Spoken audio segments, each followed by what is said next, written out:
ঢাকার দুহার উপজেলায় পবিত্র ঈদ উপলক্ষে ৪,০০০ অসহায় ও দুস্থ পরিবারের মাঝে ঈদ সামগ্রী বিতরণ করা হয়েছে। শুক্রবার দুপুরে উপজেলার বানাগাটা এলাকায় তানভীর কনস্ট্রাকশন লিমিটেডের ব্যবস্থাপনা পরিচালক তানভীর আহমেদ সানুমুল্লার নিজ বাড়িতে এই উপহার সামগ্রী বিতরণ করা হয়। তানভীর আহমেদ সানুমুল্লাহ বলেন, সমাজের সচ্ছল ও বৃত্তশালী ব্যক্তিদেরকে অসহায়, দুস্থ ও গরিব মানুষদের পাশে দাঁড়াতে হবে, এটাই হচ্ছে ইসলামের শিক্ষা।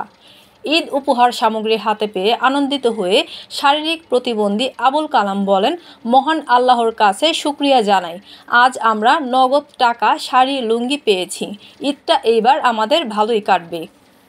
টিসেল অ্যাগ্রো ডেইরি ফার্মের চেয়ারম্যান পারভিন আহমেদ বলেন, প্রতি বছরই আমরা আমাদের উপজেলার দুস্থ ও অসহায় মানুষের মাঝে ঈদ উপহার তুলে দিয়ে ঈদের আনন্দ ভাগাভাগি করে আসছি। এর ধারাবাহিকতা এবারও তাদের হাতে ঈদের উপহার তুলে দিতে পেরে আনন্দ উপভোগ করছি। এ সময় উপস্থিত ছিলেন জাসাস কেন্দ্রীয় কমিটির সহসভাপতি সালাউদ্দিন মোল্লা, দুহার পৌরসভার সাবেক কাউন্সিলর জাহিদ ব্যাপারী সহ আরও অনেকে।